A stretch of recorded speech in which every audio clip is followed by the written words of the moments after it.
அஸ்ஸலாமு அலைக்கும். நான் துபாய் பேசுறேன். செல்வம் முகமது துபாய். சொல்லுங்க, உங்க கேள்வி என்ன? சொன்ன சொன்ன பரவாயில்ல சொல்லிச்சு. அது விசுவாசத்தை வச்சுட்டு ஒரு சண்டை போடுற மாதிரி. சரி சரி சரி சரி சரி ஓகே. உங்கள் கேள்விக்கான பதில் நீங்கள் டிவியில் பாருங்கள். அதாவது என்ன கேட்குறாருன்னா, தொழுகிற நேரத்தில் தொழுதுகிட்டு இருக்கும்போதே மிஸ்வாக்கு அந்த குச்சியை வச்சு பல் தேய்க்கிற குச்சியை வச்சு சில பேர் பல் தேய்ச்சிட்டு ஜோப்பில் வச்சுக்கிறாங்களே, இது சரியான்னு கேட்குறாரு. அரபு நாடுகளில் சில இடங்களில் இந்த மாதிரி செய்கிறத நம்ம பார்க்க முடியுது. ஆனால் இது சரியான காரியம் இல்லை. ஒரு செய்தி ரசூல்லா சொன்னதாக ஒரு செய்தி வருது. ரசூல் ஸல்லல்லாஹு அலைஹி வஸல்லம் தொழுவதாக இருந்தால் அவங்க பல் தேய்ப்பாங்க, தொழுவும்போது பல் தேய்ப்பாங்கன்ற கருத்துப்பட அந்த செய்தியை பார்த்துட்டு தொழுகையில் நிற்கும்போது பல் தேய்க்கணும் என்று அதை தவறாக புரிந்து கொள்கிறார்கள். தொழுகைக்கு தயாராவதற்கு நீங்கள் ஒழுங்கு செய்யறதா இருந்தால் அதுக்கு முன்னாடி பல்லு தேய்ச்சிக்குங்க என்ற கருத்தை தான் அது தருகிறது. இப்போ உதாரணமாக குர்ஆனில் ஒரு இடத்துல வருது, யா அய்யுஹல்லதீன ஆமனூ இதா கும்தும் இலஸ் ஸலாத்தி ஃபக்ஸிலூ உஜூஹக்கும். மூமின்களே, நீங்கள் தொழுகைக்காக நின்றால் முகத்தை கழுவிக்குங்க, கையை கழுவிக்குங்க, அதாவது ஒழு செஞ்சுக்குங்க என்று வருது. இதை நாம் எப்படி புரிந்து கொள்கிறோம்? தொழுகைக்காக நின்றால் ஒழு செய்யுங்கன்னா நின்ன பிறகு ஒழு செய்கிறோமா அல்லது ஒழு செஞ்சுட்டு நிற்கிறோமா? தொழுகைக்காக தயாராவதாக இருந்தால் தொலை போவதாக இருந்தாலும் புரிஞ்சுக்கிறோம்ல. அதே மாதிரி புரிஞ்சு கொள்ள வேண்டிய ஒரு செய்தியை தவறாக புரிந்து கொண்டு தொழுகையில தான் அதை செய்யணும் என்கிற மாதிரி தவறாக விளங்கி கொண்டு செய்கிறார்கள். இது சுத்தம் அல்ல, அசுத்தத்தை தான் காட்டுகிறது. பல்லு தேய்க்க சொல்றதே சுத்தமாக இருக்கிறதுக்கு. ஆனால் இவங்க பல்ல தேய்ச்சா பல்லில் உள்ள அழுக்குகள்லாம் ஒட்டிக்கிட்டு இருந்ததுலாம் வெளியில் வந்துருச்சுன்னா அதை வெளியே துப்பணும், வாயை கொப்பளிக்கணும், அதையெல்லாம் செய்ய மாட்டாங்க. அப்போ அந்த அழுக்கு மீண்டும் முழுங்கக்கூடிய ஒரு சூழல் உண்டாகிறது. எனவே இது ஒரு சுத்தத்திற்கான காரியமாக இல்லை, அசுத்தத்தை உண்டாக்குகிற காரியமாக அமைந்து விடுகிறது. இது சரியான செயல்முறை அல்ல. அஸ்ஸலாமு அலைக்கும். வலைக்கும் அஸ்ஸலாம் வரஹ்மத்துல்லாஹி வபரகாத்துஹு. மதுரையிலிருந்து அப்துல் ரஹ்மான் பேசுறேன். சொல்லுங்க அப்துல் ரஹ்மான் பாய். இந்த தங்கம் வெள்ளி தான் ஜக்காத்து கொடுத்துட்டு இருக்காங்க.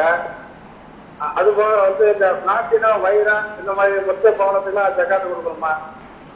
அதாவது தங்கம் வெள்ளிக்கு ஜக்காத்து கொடுக்குறாங்க, பிளாட்டினம் வைரம் மாதிரியான பொருட்களுக்கு ஜக்காத்து கொடுக்கணுமான்னு கேட்குறாங்க.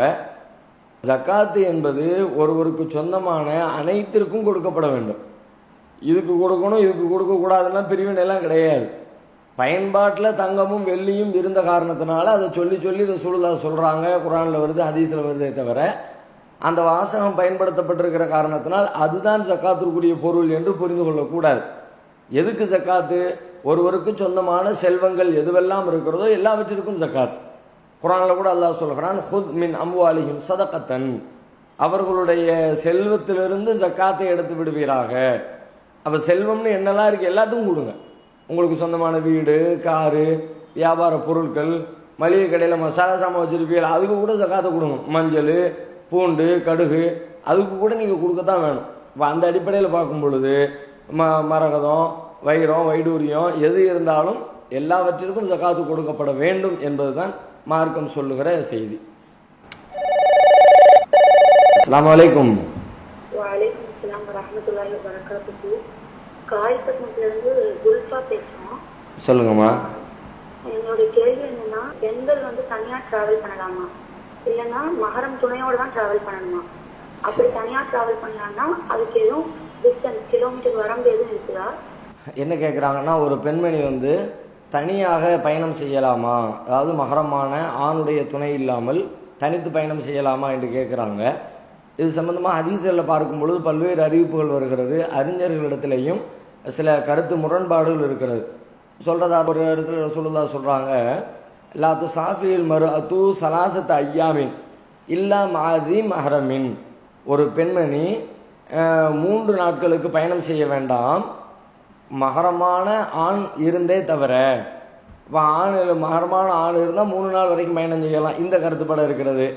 சில அறிவிப்புகளில் 2 நாள் என்று வருகிறது, சில அறிவிப்புகளில் 1 நாள் என்று வருகிறது. இப்போ இந்த மாதிரி இதில் சில அந்த எத்தனை நாள் போகலாம் வைக்கலாங்கிற கருத்துப்பட ஆண் துணை இல்லாமல் போகக்கூடாது என்ற கருத்துப்பட சில அறிவிப்புகள் வருகிறது. ஆனால் இது அனைத்தையும் நாம் இது சம்பந்தமாக வரக்கூடிய எல்லாவற்றையும் இணைத்து வைத்து பார்க்கிற பொழுது என்ன முடிவுக்கு வர முடிகிறதுன்னு கேட்டால், ஒரு பாதுகாப்பற்ற சூழல் இருந்தால் அது ஒரு நாள் பயணமாக இருந்தாலும் ஆண் துணை இல்லாமல் போகக்கூடாது, 2 நாள் பயணமாக இருந்தாலும் ஆண் துணை இல்லாமல் போகக்கூடாது, அரை நாள் பயணமாக இருந்தாலும் ஆண் துணை இல்லாமல் போகக்கூடாது. பாதுகாப்பான சூழல் இருக்குமானால் பெண்ணுடைய உயிருக்கு கற்புக்கு எந்த பிரச்சனையும் இல்லை அப்படிங்கிற ஒரு சூழல் இருந்தால் அவர்கள் தனித்து பயணம் செய்யறதுல மார்க்கத்தில் தடை இல்லை. இதுதான் ஒட்டுமொத்தமாக நாம் விளங்கிக் கொள்ளக்கூடிய ஒரு செய்தியாக இருக்கிறது. என்ன கேட்டால், ஒரு செய்தியில் ரசூல் ஸல்லல்லாஹு அலைஹி வஸல்லம் சொல்கிறாங்க, பிற்காலத்தில் ஏற்படக்கூடிய மாற்றங்களை பற்றி சொல்லும் பொழுது, அதாவது இஸ்லாமிய ஆட்சி வந்ததற்கு பிறகு அது எப்படியான ஒரு மாற்றத்தை உண்டாக்க போகிறது என்று கேட்டால், சன்ஆ என்ற நகரத்திலிருந்து ஹலரமௌத் வரைக்கும் நீண்ட நெடிய இடைவெளியில் உள்ள ஒரு தொலைவரை சொல்ல குறிப்பிடுறாங்க. சன்ஆவிலிருந்து ஹலரமௌத் வரைக்கும் ஒரு பெண்மணி தன்னந்தனியாக புறப்பட்டு பயணம் செய்வால், லா தகாஃபு இல்லல்லாஹ், அல்லாஹ்வை தவிர வேறு யாருக்கும் பயப்படாதவளாக தனியாக பயணம் செய்து திரும்புவாள். அப்படிப்பட்ட ஒரு சூழல் ஏற்பட அதை நீங்க பார்ப்பீங்க அப்படிங்கிறாங்க. இதர சூழலாக கெட்ட விஷயமா சொல்லல, ஒரு சிறந்த விஷயமா நல்ல காரியமாக இப்படி ஒரு நல்ல மறுமலர்ச்சி ஏற்பட போகிறது என்ற அடிப்படையில தான் ரசூல் ஸல்லல்லாஹு அலைஹி வஸல்லம் இது சொல்லி இருக்கிறாங்க. அப்ப இந்த இதிலிருந்து நாம விளங்குகிற சூழல் என்னன்னு கேட்டா, தனியா பயணம் செய்யலாம், பாதுகாப்பான சூழல் இருந்தால். இப்படிப்பட்ட காலம் வரும்னு சொல்றதுல இருந்து என்ன விளங்குது, அவளுக்கு எந்த டிஸ்டர்பன்ஸும் இல்லாட்டி அவ போயிட்டு வருவா. அந்த மாதிரி ஒரு சூழல் இருந்தால் நீங்கள் தனித்து பயணம் செய்யலாம். இல்ல பாதுகாப்பற்ற சூழல் இருக்கிறது என்றால் பக்கத்து தெருவா இருந்தா கூட நீங்க தனியா போகக்கூடாது, தகுந்த துணைகளோட தான் நீங்கள் செல்ல வேண்டும். அலைக்கும் ஸலாம் வரஹ்மத்துல்லாஹி வபரகாத்துஹு. வடகரையிலிருந்து சம்சல் குதா பேசுறேன். சொல்லுங்கம்மா, உங்க கேள்வி என்ன? நோன்பு வைப்பதற்கு துவா ஓதி நியத்து வைக்கலாமா அல்லது ஓதாமலே மனதில் மட்டும் நியத்து கொண்டாலே போதுமா? எனக்கு விளக்கம் கொடுங்க. அதாவது நோன்பு வைக்கிற நேரத்தில் அதை நோன்பு வைக்கிறதுக்கு ஒரு துவாவை சொல்லி நீயத்தை வச்சு அப்படி வைக்கணுமா, அல்லது இந்த நீயத்தை மனதால் எண்ணிக்கொண்டால் போதுமானதான்னு கேட்குறாங்க. நீயத்து வைக்கிறதுன்னு சொல்லி ஒரு பழக்கத்தில் இருக்குதுல்ல, நவைத்து சௌமகதின் அன்னதாயி ஃபர்லி ரமதான ஹாதி ஹிசனத்தில் இல்லாஹி தாலா, இந்த வருடத்து ரமதான் மாதத்து ஃபர்லான நோன்பை அப்படியெல்லாம் சொல்லி இதை சொன்னா தான் நோன்பு ஸ்டார்ட் ஆகுது, இப்படி சொல்லித்தான் நோன்பு வைக்கணும் என்று பரவலாக ஒரு நம்பிக்கை இருக்கிறது, பலரும் செய்து கொண்டிருக்கிறார்கள்.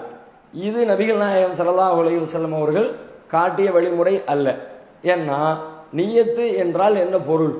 நியத்து என்ற வாசகத்துக்கே எண்ணுதல் என்று பொருள். எண்ணுதல்னா நினைத்தல், மனசுக்குள்ள உள்ள செய்ய, அது வாயால வார்த்தையாக வர்றதுக்கு பேர் நியத்து இல்லை, மனசுக்குள்ள இருக்கணும். அந்த நினைப்போடு அந்த காரியத்தை செய்யணும். எந்த காரியத்தை செஞ்சாலும் நீயத்து அவசியம்ட்டாங்கிற சொல்லுதான். எந்த நீயத்து இல்லாமல் இன்னமல்ல அமலு நீயத், அமல்கள் எண்ணங்களின் அடிப்படையில் தான் அதற்கு கூலி கிடைக்கும். அதனால ஒரு சரியான எண்ணம், இந்த காரியத்தை செய்கிறேன் அப்படின்ற எண்ணத்தோடு அதை செஞ்சாதான் அதுக்கான கூலி கிடைக்குமே தவிர, அந்த எண்ணம் இல்லாமலே அதை ஒருத்தர் செஞ்சாருன்னா அது கூலியை பெற்று தராது. உதாரணமா ஒருத்தர் குளிக்கிறாரு, குளிக்கிறவர் குளிக்கிற நேரத்தில் ஒது செய்யக்கூடிய உறுப்புகள் எல்லாம் கழுவப்பட்டு விடுகிறது. ஆனால் குளிக்கணும்னு குளிக்கிறாரு, ஒது செய்யற எண்ணமோ ஒது செய்யக்கூடிய அந்த அதெல்லாம் ஒன்றும் அவர்கிட்ட இல்லை. இப்போ ஒது செய்யற உறுப்பையெல்லாம் கழுவப்பட்டுருச்சே, அவர் குளிச்சாலும் எதையெல்லாம் ஒது செய்யணும் ஒதுவை கழுவுவாரோ அதையெல்லாம் கழுவப்பட்டுடுச்சு, அதனால அவர் ஒது செய்தவராக கருதப்படுவாரானா கருதப்பட மாட்டார். ஏன்னா இவருக்கு ஒது செய்யற எண்ணத்துல இவர் குளிக்கல, அந்த குளிப்பை ஒது செய்யற எண்ணம் கலந்துருக்கல, அதனால் இது உதுவாக எடுத்துக்கொள்ளப்படாது. இதே மாதிரி தான் எல்லா காரியங்களுக்கும், தொழுகையில செய்யக்கூடிய எல்லா காரியத்தையும் ஒருத்தர் செய்யறார், ஆனா தொழணும்னு நினைப்பு இல்லாம செய்யறார், அவர் தொழுதவராக கருதப்பட மாட்டார். அதே போல நோன்பு வைக்கிற பொழுதும் நான் நோன்பு வைக்கிறேன் என்கிற எண்ணத்தோடு ஒருத்தர் அந்த அதிகாலை நேரத்தை துவக்கிட்டார் அப்படின்னா அவர் நோன்பு வச்சவராக ஆவார். இதற்கு என்று தனியாக இந்த துஆவையும் ரசூல் ஸல்லல்லாஹு அலைஹி வஸல்லம் அவர்கள் காட்டி தரவில்லை. வாயால் மொழிவது நியத் என்ற பட்டியலுக்குள் இடம்பெற போவதும் இல்லை. ஒரே ஒரு கட்டத்தில் மட்டும்தான் இந்த எண்ணத்தை வாயால் மொழிய வேண்டும் என்கிறார்கள். எந்த கட்டம்?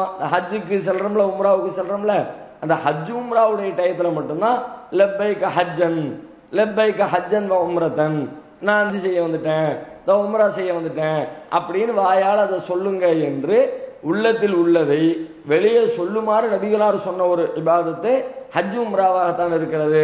தொழுகைக்கோ நோன்புக்கோ அவ்வாறு சொல்லப்படவில்லை. நியத் என்று சொல்லப்படுகிற இந்த துஆ நபிவழிக்கு முரணான பிதாத் என்பதை, புதிய வழிமுறை என்பதை நாம் புரிந்து கொள்ள வேண்டும். அஸ்ஸலாமு அலைக்கும். நான் மன்னார்லேருந்து ராஜமன்னார்லேருந்து பேசுறேன் தீபிகா. நம்ம சாதாரணமா ஒவ்வொரு மனிதர்களுக்கு 3 மலக்குமார்கள் இருப்பாங்க அப்படின்னு சொல்லி ஹதீஸ் படிச்சிருக்கோம்.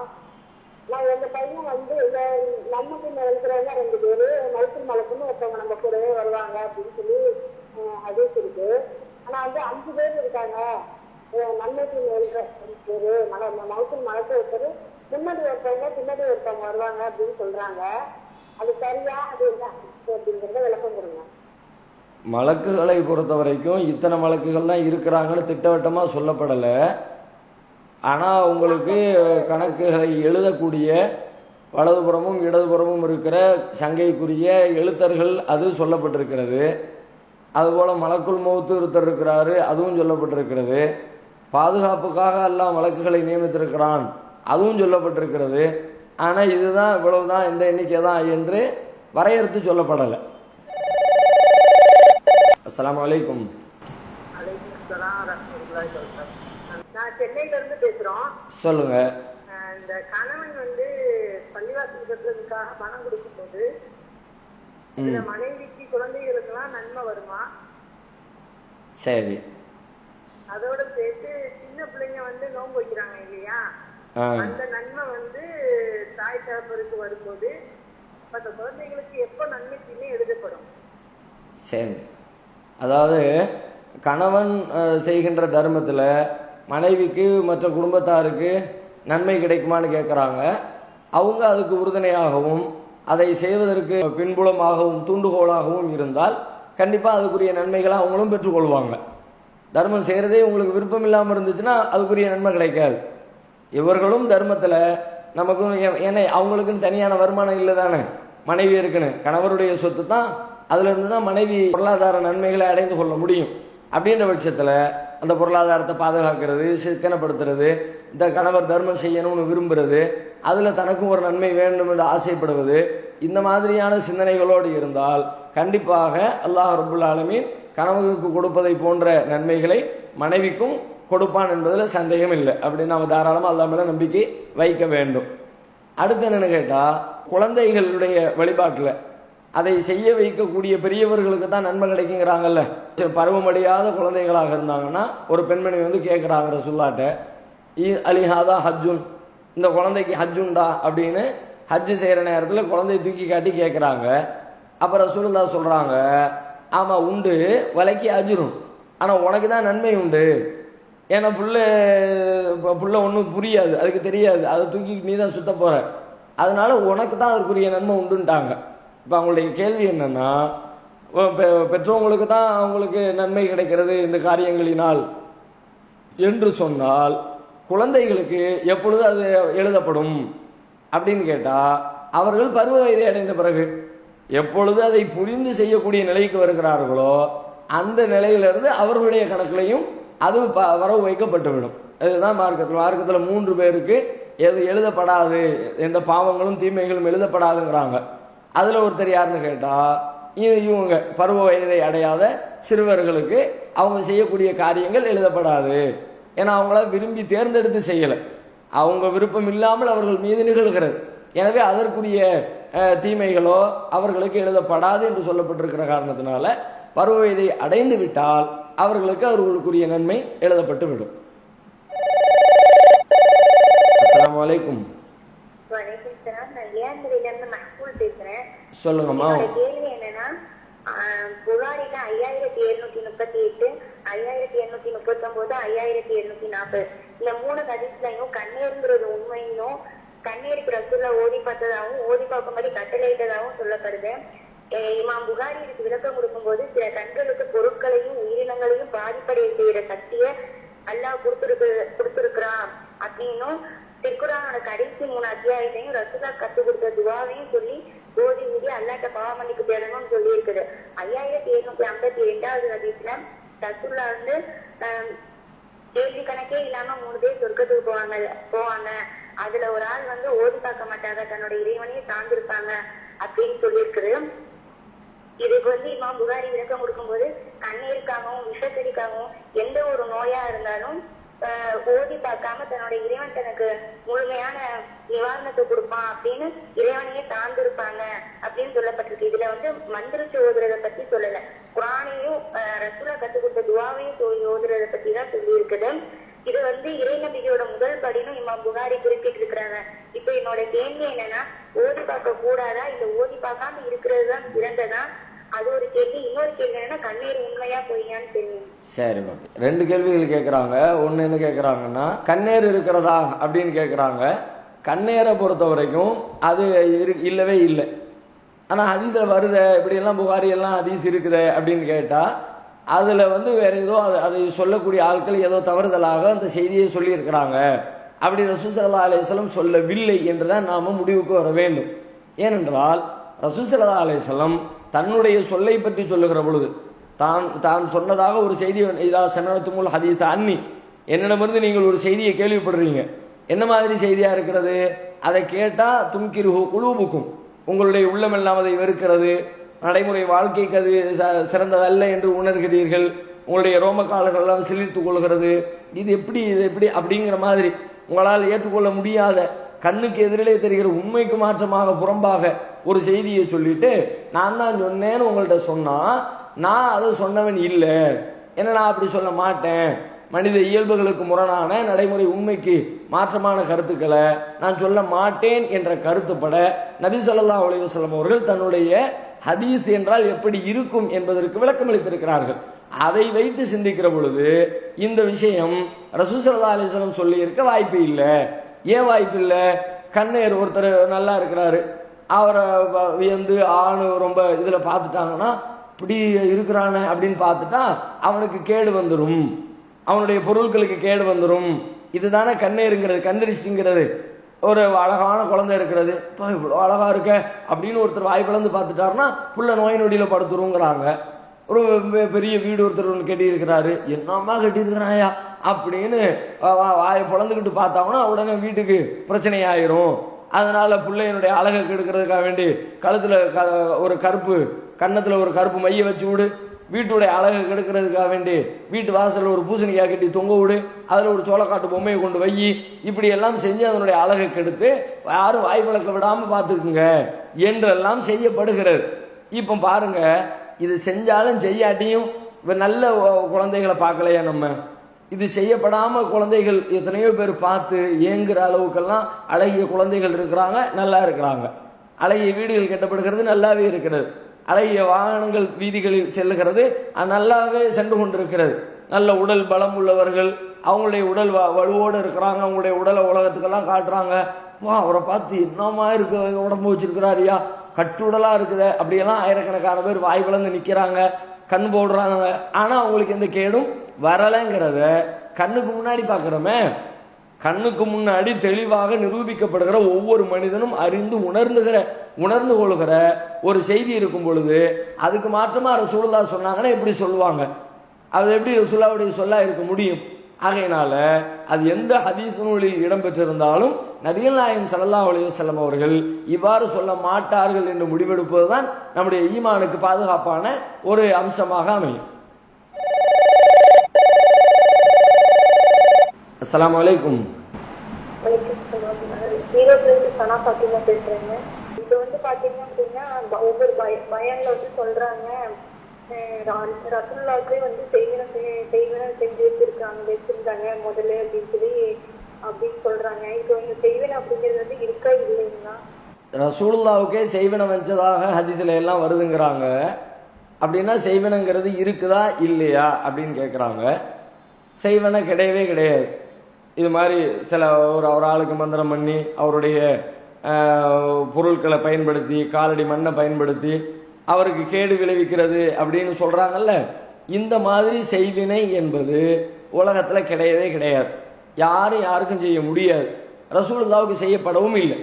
ரசூலுல்லாஹ்வுக்கு செஞ்சதாக புத்தகங்களை பதிவு செய்யப்பட்டிருக்க தப்பான செய்தி அது. ரசூலுல்லாஹ்வுக்கு செய்யப்படவே இல்லை. ஒரு மனுஷனை வந்து இந்த மாதிரி செய்ய முடியும்னா இது இறைவனுடைய ஆற்றல்ல உள்ளது. ஒரு மனுஷனுக்கு இன்னொரு மனுஷன் கேடு செய்யறதா இருந்தா எப்படி கேடு செய்யணும்? குறிப்பிட்ட பொருட்களை அதுக்குரிய காரண காரியங்களோடு இப்போ கையை காலை உடைக்கணும்னா காலை உடைக்கிறதுக்குன்னு சில வேலைகள் இருக்குல்ல, கம்பெடுத்து அடிக்கணும், அருவாள் எடுத்து வெட்டணும், டூ வீலர் கொண்டு முட்டணும், இந்த மாதிரி என்னத்தையாவது செஞ்சா அவன் காலை உடைக்கலாம். இது எல்லாருக்கும் தெரிஞ்ச செய்தி தானே. இந்த மாதிரி ஒரு மனுஷங்காலை உடைக்கிறதுக்கு என்னென்ன வழிமுறைகளை பயன்படுத்தலாம் என்று இருக்கிறதோ அதை பயன்படுத்தி ஒரு மனுஷனுக்கு கேடு செய்யலாம், காலை உடைக்கலாமே தவிர அதுல உள்ள எதையுமே செய்யாம அதுக்கும் இதுக்கும் சம்பந்தமே இல்லாத ஏதோ ஒரு இடத்துல போய் உட்கார்ந்து கொண்டு அவன் பயன்படுத்திய பொருட்களை வைத்துக் கொண்டு அதுல சில துவாக்களை மந்திரங்களை ஓதுவதன் வழியாக அவனுக்கு கேடு ஏற்படுத்தலாம் என்று நினைப்பது என்பது அது மனிதனுடைய ஆற்றலே கிடையாது. சம்பந்தம் இல்லாத சில சொற்களின் வழியாக ஆகு என்று சொன்னால் ஆகிவிடுவது. இந்த மாதிரியாகவெல்லாம் நன்மைகளையோ தீமைகளையோ உண்டாக்குகிறவன் இறைவன் தான். அவனுக்குரிய ஆற்றலை அவன் உலகத்தில் யாருக்கும் பங்கு வைத்து கொடுத்ததில்லை, கொடுக்க மாட்டான். அப்ப செய்வினை என்பது இறைவனிடம் இருக்கிற அந்த பண்பை, இறைவன் செய்யக்கூடிய அந்த வேலையை இறைவன் அல்லாத இன்னொருவர் செய்வதை போல சொல்கிறது. குர்ஆன் இறைவனை பற்றி நமக்கு என்ன சொல்கிறது? வலம் யகுல்லஹு குஃபுவன் அஹத், அவனை போல எதுவும் இல்லை, யாரும் இல்லை. அப்ப அவன் ஒரு காரியத்தை செய்யறான்னா அவன் செய்யற மாதிரி உலகத்துல செய்யறதுக்கு யாரும் கிடையாது. அப்படித்தான் ஒரு முஸ்லீம் நம்பணும். செய்வினையை நம்புனீங்கன்னா உல்டாவா நம்பிடுவீங்கன்னு அர்த்தம். இல்ல அல்லாஹ் ஒரு காரியத்தை எப்படி செய்வானோ, ஒருத்தனுக்கு எப்படி கேடு தருவானோ, அது மாதிரி மனுஷன்லையும் சில பேர் இருக்கிறாங்க, அவங்களும் கேடு செய்வாங்க என்று அல்லாஹ்வுக்கு இணையாக இவர்களை ஆக்குகிற ஒரு குற்றம் உண்டாகி விடுகிறது.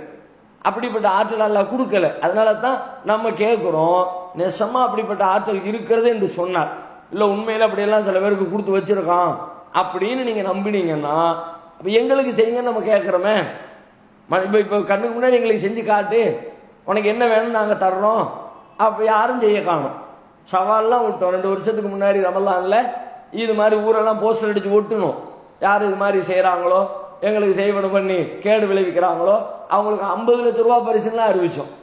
யாரு வந்தா யாரு செஞ்சா 5000 ரூபாய் 10,000 ரூபாய்க்கு எல்லாம் செய்வன செய்யணும்னு போர்டு மாட்டிக்கிட்டு உட்கார்ந்து இருக்கிறவங்க மொத்தமா லாட்டா 50 லட்சம் ரூபாய் கிடைக்குதுன்னா ஓடி வரணும் தானே. அவங்களிடத்துல அந்த ஆற்றல் இருந்தா வந்திருப்பாங்க. இல்லை, யாரிடத்திலையும் இல்லை. ஏமாத்துறாங்க. மக்களுடைய அறியாமையை பயன்படுத்தி கொண்டு அவர்களை ஏமாற்றுகிறார்கள். எனவே செய்வினை என்பது அறிவு ரீதியாக சிந்தித்தாலும் இல்லை, மார்க்க ரீதியாக சிந்தித்தாலும் இல்லை, நபி ஸல்லல்லாஹு அலைஹி வஸல்லம் அவர்களுக்கு செய்யப்பட்டதாக சொல்வதும் இல்லை. அதுவும் தவறான ஒரு செய்தி. செய்வனையின் காரணமா இன்னும் சொல்ல போனா அதுல என்னெல்லாம் வருது? ரசூலுல்லாஹ்வுக்கு செய்வனை செய்தது என்பது அவங்களுடைய புத்தியை பேதலிக்க செய்து விட்டது என்ற அளவுக்கு அதுல சொல்றாங்க. அவங்க ஒரு காரியத்தை செய்வாங்க, செய்யலாமாங்க, செய்யாத காரியத்தை செஞ்சுட்டேன்னு நினைக்கிற அளவுக்கு அவங்களுடைய வாழ்க்கை இருந்துச்சு இந்த செய்வினையினால, அப்படியெல்லாம் சொல்றாங்க. எப்படி அல்லாஹ்வுடைய தூதர் அல்லாஹ் இந்த நிலையில வைப்பானா? அப்படி வச்சா அந்த காலகட்டத்தில் அருளப்பட்ட திருமறை குர்ஆனுடைய வசனங்களுடைய நிலை என்ன? அப்போ சொல்லப்பட்ட மார்க்க அறிவுரைகளுடைய நிலை என்ன? இஸ்லாம் என்பதே ஒரு கேள்விக்குறியானதா மாறி போயிடும். அதனால ரசூலுல்லாஹ்வுக்கு செய்யப்பட்டதாக சொல்வதை நாம நம்பக்கூடாது. உலகத்துல யாருக்கும் செய்ய முடியும் என்றும் நாம நம்பக்கூடாது. அது பொய்யாக வாதிடப்படுகிற ஒரு பொய்யான கலை. பெண்கள்கிட்ட அதிகமா இருக்கக்கூடிய ஒரு குணம் பிற மக்களை கேலி செய்வது, புறம் பேசுவது, அடுத்தவர்களுடைய குறையை ஒரு பெரிய ஒரு விவாத பொருளாக ஆக்கி அதை பேசுவதிலேயே தங்களின் பெரும்பாலான நேரத்தை செலவழித்து அதன் மூலம் சுகம் அடைவது. இதுவெல்லாம் ஒரு முஃமினான பெண்மணிக்கு அழகா?